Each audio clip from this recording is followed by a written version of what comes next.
Buenas noches, amigos televidentes, y gracias por estar con nosotros en una nueva entrega de Coloquio Cultural. Recuerden que estamos en Ahora TV, Canal 3, todos los sábados a las 11 de la noche. Hay un tema que nosotros generalmente no lo tratamos en este programa. Es un tema porque es muy espinoso. Y además de ser muy espinoso, es un tema en el que demasiada gente opina sin tener conocimiento, sin tener la preparación adecuada. Me refiero al tema de los feminicidios. Los feminicidios que siempre han ocurrido en el país, pero que en los últimos años la prensa se ha enfocado en denuncia y en darle seguimiento. Entonces, y a nosotros no nos gusta opinar de esto, porque creo que eso es un tema en el que los sociólogos, psicólogos, trabajadores sociales, sí deben hacer un panel y que cada quien opine sobre el tema, pero desde el punto de vista científico. Usted abre cualquiera de las redes sociales y te va a encontrar muchísima gente opinando. Gente a veces ni siquiera sabe de lo que está opinando. Y si entramos a la televisión, a la radio, ahí es que sí, porque ahí hay un grupo de periodistas, son sabelotodos. O sea, creen que saben de todo, opinan de todo. Ese es el problema de esta profesión, de este oficio. Que la gente cree, o sea, lo que lo ejercemos, siempre creemos que tenemos la calidad y la capacidad para opinar de todos los temas. Por eso no me gusta hablar del tema de feminicidio, pero realmente hay que buscar algún mecanismo para que no sigan sucediendo tantos crímenes contra mujeres.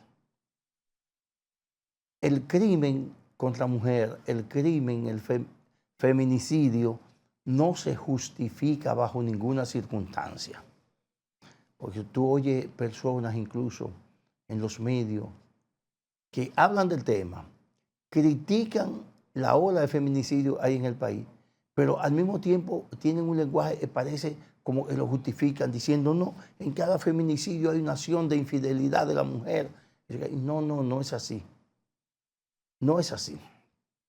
Por eso yo digo, es un tema espinoso que deben tratar los profesionales de las conductas, especialmente trabajadores sociales. ¿Ustedes saben por qué? Porque la mayoría de los que incurren en feminicidio, nadie se le ocurre salir de su trabajo o coger por ahí, dame ir a matar a mi mujer, dame asesinar a mi mujer. No. El feminicidio ya es la parte final de todo un proceso que comienza con ofensas personales, con usar un lenguaje soez, agresivo. Comienzan con la agresión verbal. Esa agresión verbal se traslada luego a la agresión física mínima, empujones, galletas, pecosones, luego en una agresión física mayor y termina en feminicidio. Nosotros decimos, bueno, pero ¿por qué las mujeres aguantan tanto? Tenemos dos factores culturales aquí en el país. Dos factores culturales. A las niñas las enseñan de que los hombres son los jefes de la casa, que son los machos. Y entonces van creando una situación de dependencia emocional y económica de su pareja. Y eso hace que muchas veces no los dejen, no abandonan a la pareja antes de que ocurra la tragedia. Y decimos, bueno, señores, eso es una acción nueva. No es una acción nueva. Y yo creo que desde el Génesis, desde el libro de Génesis de la Biblia, que es donde habla de que Dios creó a Adán del polvo y que luego creó a Eva de una costilla de Adán. Desde ese mismo momento se le está enviando a la sociedad un mensaje de que la mujer es una dependencia física del hombre. Y luego con la conducta del hogar le hacemos una dependencia psicológica. Y luego las necesidades la convierten en una dependencia económica. Por eso, fíjense, por eso yo digo, es un tema y tienen que tratarlo profesionales, porque yo creo que la formación de los jóvenes, la formación de los niños, el concepto le inculcamos a los muchachos, a los hijos, a los nietos, de que los hombres no lloran, el hombre es el macho, el hombre es el jefe de la casa. Todo eso tabú hay que sacárselo de la cabeza a esa nueva generación. Pero además, hay una parte también de responsabilidad familiar. ¿Cómo que aquí hay familias que permiten que una niña de 16 años tenga una relación con un hombre de 30, de 35 años? Fíjense que muchos feminicidios ocurren, la diferencia de edad es hasta de 20 años entre la pareja. Hasta de 20 años. Entonces, una relación con una diferencia de edad de 20 años es infuncional. Entonces, la familia tiene que ir creando conciencia sobre eso, sobre cómo ir educando a sus hijas, para que al momento de elegir una pareja, no la elijan ni por dependencias económicas, ni por necesidades, que crearle ese tipo de conciencia. Y muchos dicen, bueno, pero hay una responsabilidad familiar ahí. Ahora, ¿el Estado tiene una responsabilidad? Bueno, claro, el Estado tiene una responsabilidad. La responsabilidad también en el sistema educativo dominicano. A los muchachos en la escuela se les enseñen la igualdad, conducta de igualdad, de cero agresividad al sexo contrario. Miren, bueno, ahí tienen en la pantalla del último caso, el más reciente, creo que fue ayer viernes. Es una niña de 16 años y ya tenía una relación con un hombre de 26, 10 años mayor. Eso está tipificado como violación en el Código Penal. Creo en el Código del Menor o no, pero eso está en algunos países, en Estados Unidos está tipificado como violación y creo que aquí también. No puede haber una menor de edad con una relación con una persona que le lleve más de 10 años. Entonces, ahí yo digo, ahí entra el problema de la familia, la responsabilidad de la familia. Y la familia debe recurrir a los estamentos legales. Ahora, tienen que funcionar.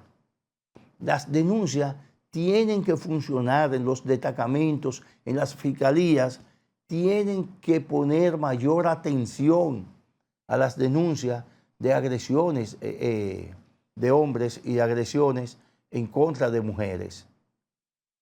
Ese tipo, eso tiene que tomarlo y yo no sé si es que a los policías, a los fiscales no lo han orientado sobremanera de que eso debe ser una prioridad.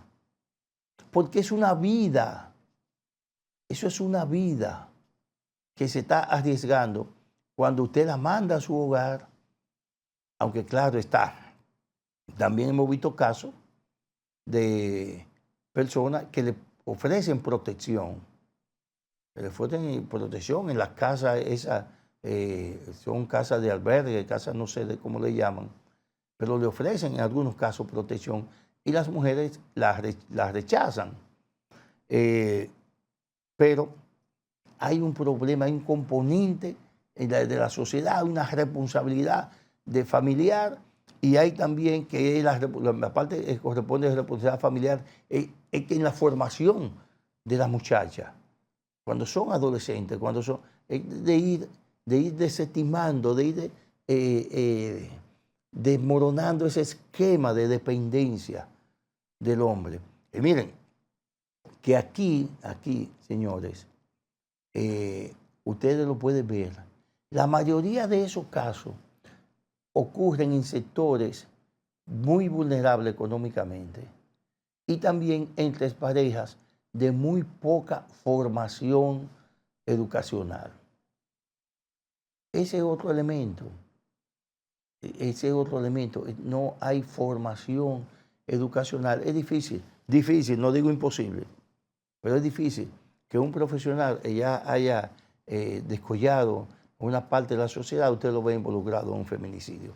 No, porque ya creó conciencia quizás en el hogar o conciencia en el sistema educativo, dentro del sistema educativo en que se fue formando. Pero la realidad es eso, hay que buscar un mecanismo, eso hay que detenerlo, hay que ver cómo se protege más a la mujer, cómo se hace una campaña de orientación de que las mujeres no son propiedad de los hombres. Las mujeres porque son adultas no son propiedad de nadie. Y si una relación usted tiene que tener la suficiente madurez para si una relación terminó. Pero eso es conciencia, eso es educación, eso es formación hogareña, de que usted se casó con esa mujer es suya. No. Usted se casó con esa mujer es su pareja. No es una propiedad, no es un objeto. Entonces, ese tipo de valores, de antivalores con el que se han formado muchas generaciones de jóvenes, es lo que está provocando este tipo de feminicidio de la forma que sigue, de la forma que continúa, de seguir así se va a convertir en una acción de pandemia. Anteriormente, habían algunos teóricos que planteaban que el caso de la prensa en los feminicidios, el resaltarlo, provocaba una especie de inducción hacia personas que tenían problemas con la pareja y veían entonces el feminicidio como un mecanismo de solución. Eso en algún momento es posible, se le atribuyera una gran responsabilidad a la prensa, pero ahora, señores, con la proliferación de los medios, con las redes sociales, ya eso es imposible detenerlo. Cuando en un barrio ocurre un hecho de esa naturaleza, lo primero que todo el mundo quiere es coger un celular para grabar una imagen de la casa, una imagen del hecho, subir fotos de la víctima, subir fotos del victimario, a veces dimensionar los hechos, buscando views, lo que tienen páginas, y los otros, nada, disparate, locura. Lo que yo llamo la locura de las redes sociales, que lo importante es colocar información, sea verdad, sea mentira, sirva o no sirva, dañe o no dañe. Entonces, el tema de feminicidio no es un tema única y exclusivamente del Estado, es un tema de diferentes factores. Pero, señores, el problema de este país sigue siendo la educación. El lío que tenemos en el tránsito es precisamente porque no tenemos conductores educados. El lío de los feminicidios es precisamente porque no tenemos a jóvenes educados que contraen matrimonio sin la suficiente formación. Sigue siendo educación el problema de este país a todos los niveles, el problema incluso de la corrupción. Es un problema fundamentalmente de educación, y de educación hogareña y de educación en las escuelas, porque recuerden que siempre hemos dicho en este programa, en las escuelas los maestros te enseñan ciencias, perfecto, ciencias naturales, ciencias sociales, matemáticas como ciencia, lengua española, el idioma como ciencia, te lo enseñan en las escuelas. Ahora, los modales tienen que enseñártelo en el hogar. Necesariamente tienen que enseñárselo en el hogar. Pues, lo que se llaman los valores morales, eso hay que educarlo, eso hay que enseñarlo en el hogar. Entonces, si hay una desconexión entre la educación del hogar y la educación de la escuela, pues vamos a tener necesariamente en el futuro un hombre sin la formación suficiente para entender cuando una relación se terminó y cuando no se terminó. Y cuando una relación siempre termine, debe ser en buenos términos, nunca con violencia. Vamos a una pausa, señor director, y en breve estamos de nuevo con ustedes aquí en Coloquio Cultural y Ahora TV.